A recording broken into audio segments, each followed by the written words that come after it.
Selamat pagi Pak, silakan duduk. Perkenalkan Pak, nama saya Dr. Muklis, saya bekerja di klinik ini. Tapi Pak Di, saya mau konfirmasi identitas Tak. Kalau boleh tahu Pak, nama Tak siapa? Pak Kiki. Umur Tak sekarang Pak 25 tahun. Sehari-hari Pak kita bekerja sebagai Pak Didi. Di mana Kiki tinggal Pak? Dekat sih. Di Jalan Selapang Di. Baik ya Pak Miki.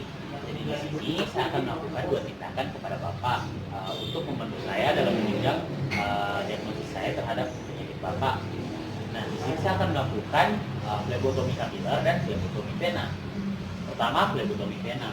Nah, jadi dalam flebotomi vena itu saya akan menggunakan alat yang namanya scoid. Saya akan tusuk di bagian siku Tak untuk saya ambil darah Tak. Nah, darah yang telah saya ambil tersebut saya akan masukkan ke dalam tabung pemeriksaan, di mana tabung pemeriksaan ini kita akan kirimkan ke lab supaya kita dapat tahu hasilnya lebih lanjut, Pak. Kemudian yang kedua, Pak, kita akan melakukan flebotomi kapiler. Jadi, saya akan menggunakan alat yang namanya lancet. Saya akan tusuk nanti ujung jari Tak, Pak. Nah, setelah saya tusuk, kita bisa ambil menggunakan pipet kapiler, dan kemudian darah tersebut bisa kita gunakan untuk mengecek berbagai status kesehatan Bapak, bisa gula darah Bapak, bisa asam urat Bapak, maupun kolesterol Bapak. Nah, ini mungkin terasa agak kurang nyaman dan sakit Pak, namun saya akan berusaha sebaik mungkin dan seprofesional mungkin Bapak. Apakah Bapak bersedia? Baik ya Pak, mungkin kita bisa menunggu dulu selagi saya mempersiapkan alat. Jadi, label yang telah kita tulisi identitas pasien, pertama-tama kita akan tempel ke tabung pemeriksaan.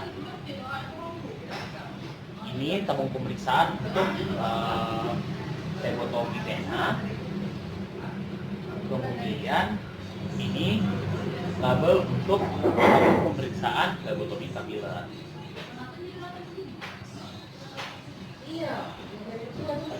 Baik. Setelah kita mempersiapkan kedua tabung pemeriksaan yang akan digunakan, kita juga mempersiapkan yang namanya alkohol swab. Ini saya buka sedikit supaya nanti saya akan gampang untuk mengambilnya. Saya juga akan mempersiapkan handspoon, kemudian kita mempersiapkan scoid. Setelah itu saya juga mempersiapkan yang namanya lancet, kemudian saya juga siapkan namanya plaster dan safety box. Baik, tapi nih Pak, saya cuci tangan terlebih dahulu.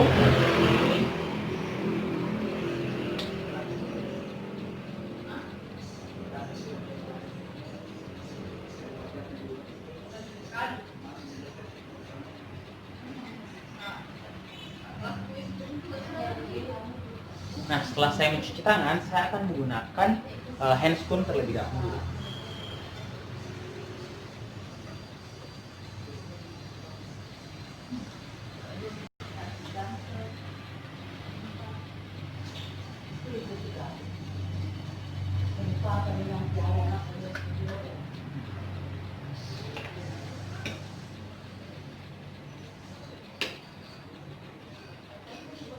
Mohon maaf karena ukuran handspoonnya ini lumayan kecil, jadi tangan saya agak sulit untuk masuk ke dalam handspoon ini. Tapi saya tetap melakukan sesuai SOP. Jadi kita tidak boleh menyentuh bagian luarnya, kita hanya boleh menyentuh bagian dalamnya supaya handspoon ini tetap steril.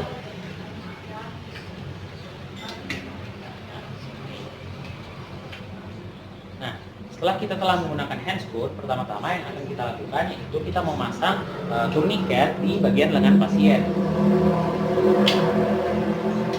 Cara memasangnya itu seperti ini. Dilingkarkan ke lengan atas pasien atau sekitar 7-10 cm atau 4 jari di atas tempat kita akan melakukan fungsi.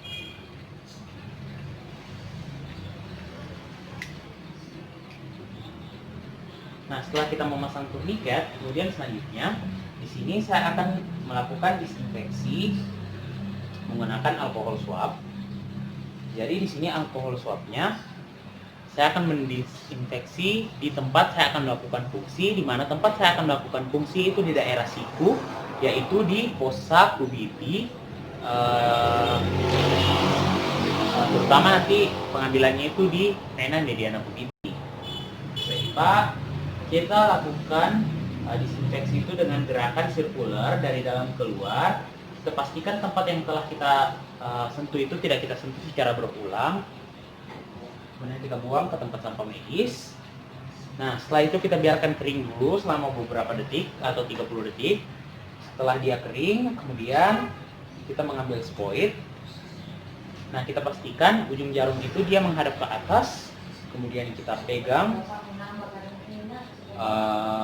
bagian dari spoitnya ini. Kemudian kita tusuk di bagian fossa caviti, terutama vena caviti. Ini saya akan memastikan dulu daerah vena mediana cavitinya.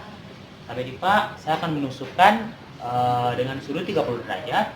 Sampai di Pak ini mungkin agak kurang nyaman. Kemudian setelah itu saya akan fiksasi. Kemudian setelah saya melihat darah masuk, saya akan menarik plunger sesuai volume darah yang saya inginkan.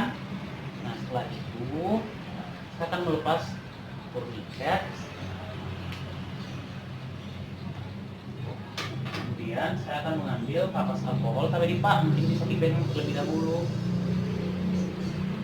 Baik. Setelah itu kita buka tabung pemeriksaan. Kita masukkan darah yang telah kita ambil tadi ke dalam tabung pemeriksaan seperti ini. Setelah itu kita tutup.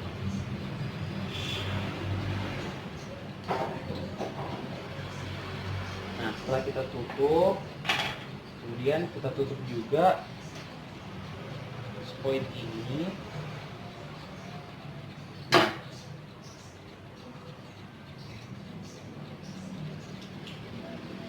Selanjutnya saya akan melakukan homogenisasi dengan cara membolak-balikannya sebanyak 5-10 kali.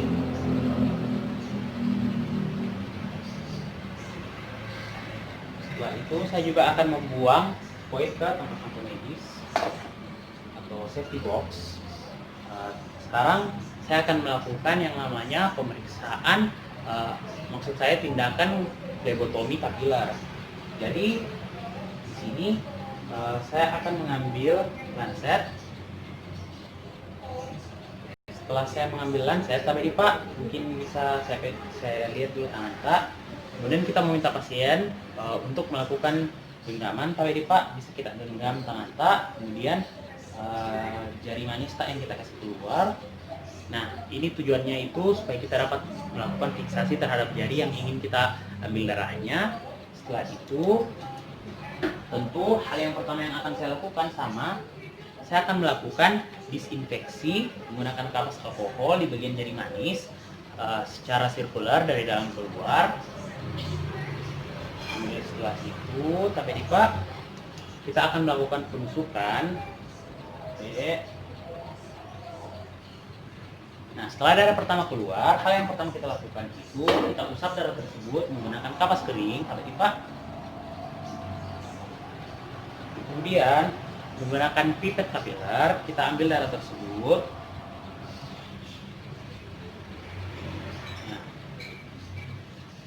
Nah, Pak, mungkin setelah itu kita minta pasien untuk pegang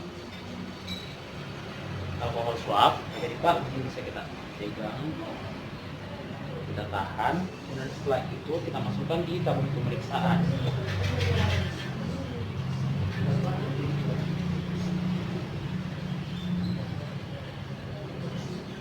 Nah, setelah itu lancet yang telah kita gunakan itu kita buang ke safety box. Kemudian selanjutnya kita melepaskan handscoon.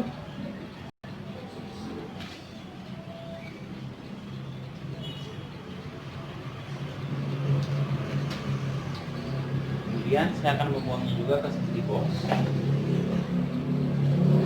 Setelah itu saya akan mencuci tangan.